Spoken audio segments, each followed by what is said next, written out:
Listen, buddy, it is a simple syllogism. All logical geniuses will hit like and subscribe. You are a logical genius. I think you know what follows from these premises. I have long been told that you need to take the bad with the good. There is much wisdom in this saying. And I know that into every life there will come troubles along with happiness. As a logic detective, I can also tell you that I have seen more than my share of bad arguments masquerading as good. The thing is, as logicians, I do not believe that we should ever accept the bad. And in my last video, I spent a lot of time talking about two bad definitions of the term argument, definitions that I think we should not accept even for a moment. It is a curious thing on which to reflect, but in logic, we can never settle on anything less than the truth. In logic, our goal is perfection. We fall short of this goal repeatedly, just as scientists and artists and athletes and politicians do, and yet we still seek perfection. Well, I cannot offer you perfection in logic, since there are many unanswered questions, but I can offer you one more attempt at defining the terms induction and deduction, with the hope that we will eventually get the perfect answer. It is a heroic quest and worthy of your finest efforts, my friend.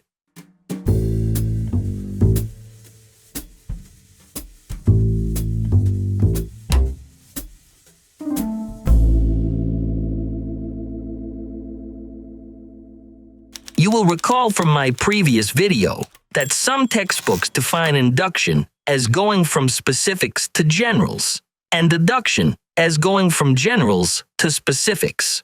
You will also recall that we showed that this way of thinking about things is partly correct, but not the whole story. There are, for example, inductions that go from specifics to specifics, from particulars to particulars. And there are deductions that do not go from generals to particulars. What this means is that we need a better way to think of the difference between these two very different ways of reasoning.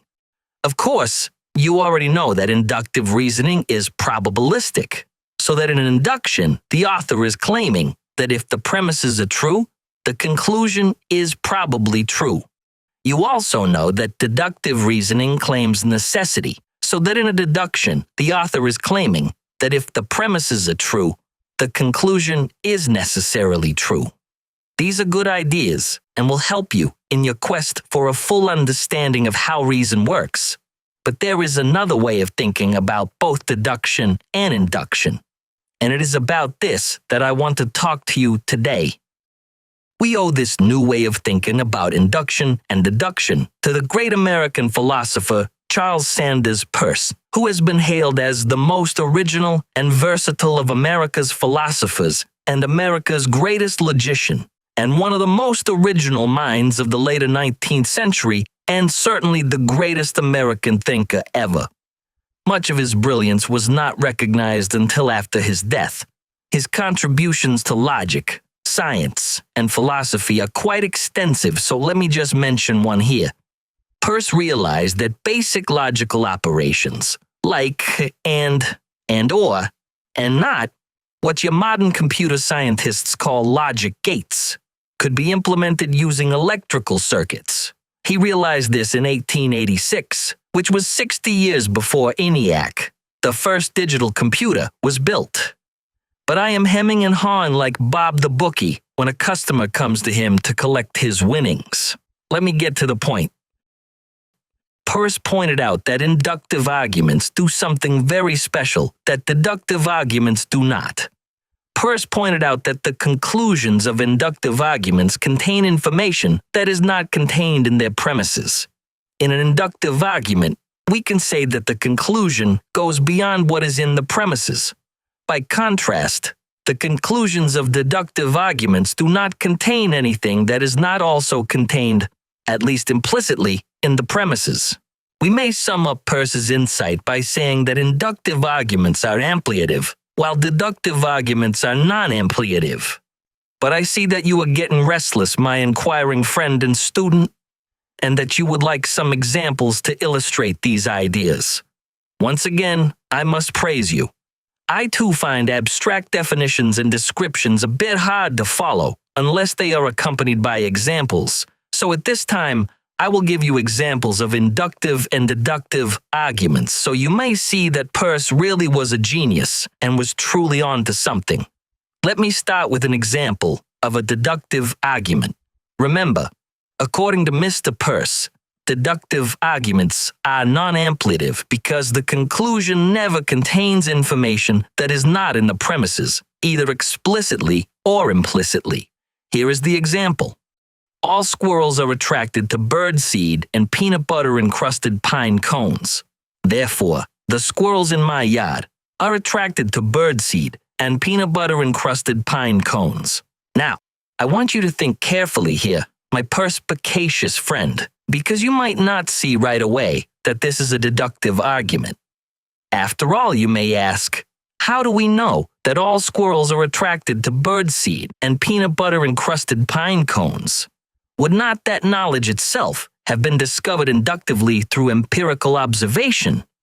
If this is what you are thinking, then you would be correct. But note this well.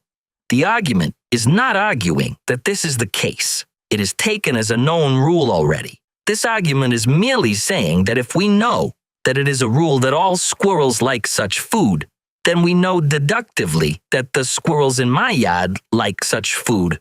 Why is this the case? It is the case because the information contained in the conclusion is already contained in the premise. In a sense, the conclusion is not telling us anything new. It is not giving us any new information. It is merely making explicit what is already implicit in the premise. This is why deductive arguments can be thought of as non-ampliative arguments. The conclusions of deductive arguments do not amplify the information already present in the premises. Okay, hold your horses. I know that you want to see an example of an ampliative argument now. So consider the following inductive argument and think about how the conclusion relates to the premise. Is it not the case that the conclusion contains information that goes beyond that in the premises?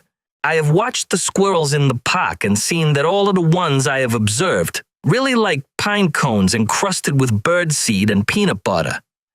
Therefore, I can conclude that all squirrels really like pine cones encrusted with birdseed and peanut butter. Can you see it now? I am sure you can, since you are by this point a genius detective of logic. But just in case you do not see it yet, just note this. The premise only talks about the squirrels I observed in the park. I have seen a lot of squirrels in my time, my friend, and I am not just talking about Bob the bookie again, who really likes to squirrel away his vig when citizens come to him to make bets. You do not know what a vig is. You are a truly innocent citizen, my friend. The vig is his juice. I hope that clears that up. Now, as I was saying, I have observed many squirrels and have fed them many pine cones encrusted with birdseed and peanut butter, and I have never seen the concoction fail. They always flock to it. But I have not observed all squirrels in the world. And yet, I am comfortable concluding, on the basis of my observations, that all squirrels like pine cones encrusted with birdseed and peanut butter, even though that claim is vastly larger than the claim I made in the premise. This argument is truly ampliative. The information in the conclusion goes beyond the information contained in the premise. And it is as simple as that. You now have another way to think about the difference between induction and deduction. There is a small catch here that I need to mention before I finish this video. What? You are surprised that there is a catch. Is there not always a catch hiding in the shadows in this logic business? It would not be philosophy if there were not a catch. The catch is a simple thing, however, although I am not at all sure that it does not have serious implications. Anyway, here is the catch. You know how I said that a deductive argument can be thought of as non-ampliative because the information in the conclusion does not go beyond that contained at least implicitly in the premises of the argument. This may not, strictly speaking, be quite accurate. Consider the following example of a deductive argument. All cats are fish. all goats are dogs. Therefore, all horses are automobiles. Now, before I hear you squawk, I must say that I know that this is a bad argument. It is invalid and unsound. What makes it a deductive argument, you may ask? Well, think about what the author was trying to do. They were trying to create a deductively valid argument, but they failed.